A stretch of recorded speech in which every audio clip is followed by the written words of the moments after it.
Let me say something that's going to make a lot of people uncomfortable. If you spend more time watching productivity videos than actually building something, you're not ambitious. You're procrastinating in a socially acceptable way. That's not an insult, that's a diagnosis. Because most people today aren't lazy. They're stuck in preparation mode. They watch the podcasts, they save the clips, they highlight the books, they bookmark the threads, they know all the buzzwords, and yet their life looks the same year after year. I know this pattern because I lived it. There was a point in my life when I was making around 56,000 a year, not broke, but not free, comfortable enough to survive, frustrated enough to know I wasn't moving fast enough. Every commute, I had a podcast playing. Every lunch break, I was watching something about business, investing, or mindset. Every night, I was reading about discipline, habits, and success. From the outside, it looked like I was working on myself. From the inside, I was stuck. My income didn't change. My leverage didn't change. My lifestyle didn't change. But my brain felt productive. And that's the trap. Your brain doesn't distinguish between learning about progress and actually making progress. When you watch a video about building wealth, you get a small dopamine hit. When you listen to someone talk about discipline, you feel motivated. When you hear a success story, your nervous system lights up. It feels like you're moving forward. But nothing moved. No product shipped.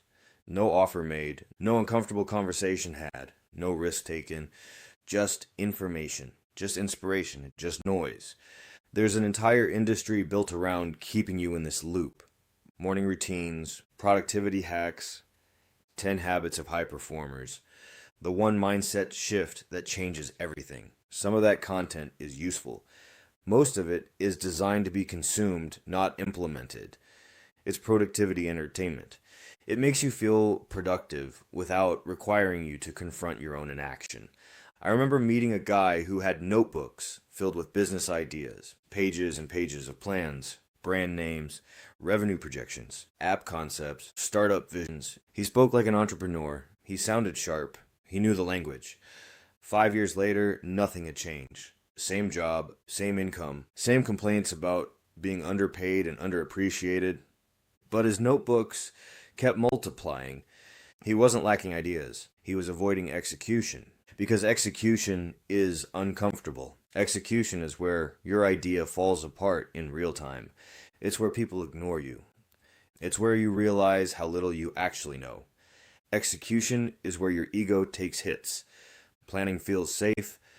Learning feels safe. Trying and failing doesn't. So people stay in learning mode. They tell themselves they're preparing. They tell themselves they're getting ready. They tell themselves they'll start once they feel more confident, more skilled, more ready. But preparation without a deadline becomes procrastination. There's always one more video to watch, one more framework to learn, one more book to read, and suddenly, years pass. The shift for me happened when I made a simple rule. No more consuming without producing. If I watched something about business, I had to build something. If I learned about money, I had to take a real financial action. If I listened to a talk about discipline, I had to apply one principle that same week. At first, it felt awkward because action exposes you. It shows you what you don't know. It shows you what you've been avoiding. It shows you the gap between who you think you are and what you actually do.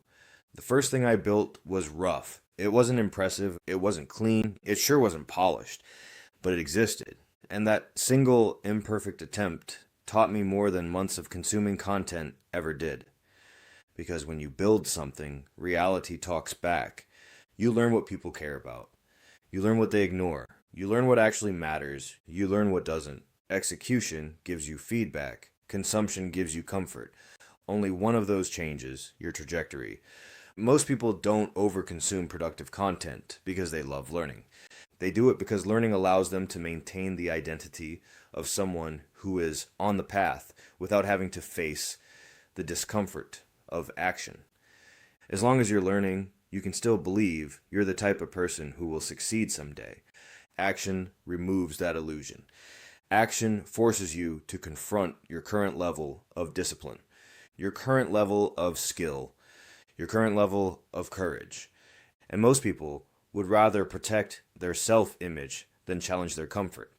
That's the difference between people who move forward and people who stay watching others move forward. Here's the ratio that changed everything for me. 80% doing, 20% learning. Most people invert that ratio. They learn 80%, they act 20%. Then they wonder why nothing changes. You don't need more information. You need more output. You don't need another video. You need another rep. So here are a few practical things you can do to break out of the consumption trap. First, create a consumption to action rule.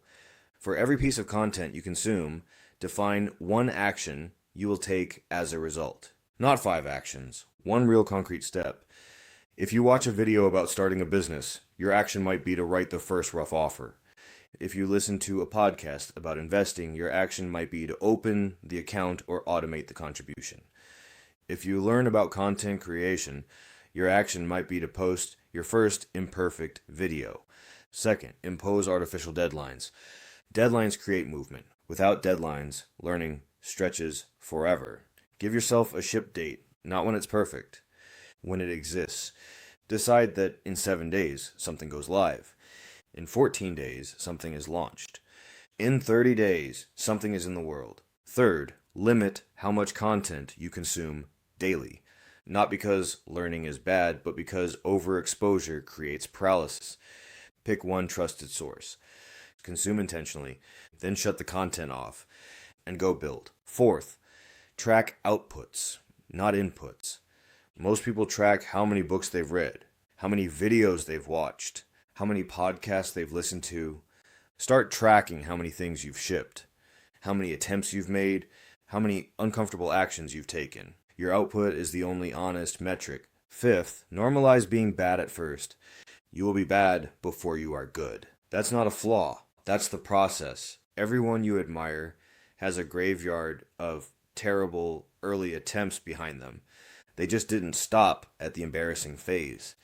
And finally, reduce your identity around being a learner and increase your identity around being a builder. Builders learn what they need to learn to take the next step. Then they take the step. Then they adjust. That's how you move from information to leverage.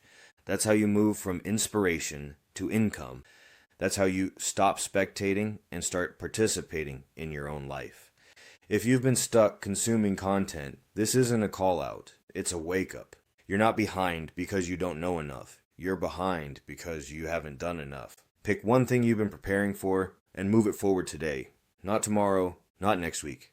Today. If this message hit and you want more content focused on execution, leverage, and actually building something real, hit the like button and subscribe to the channel.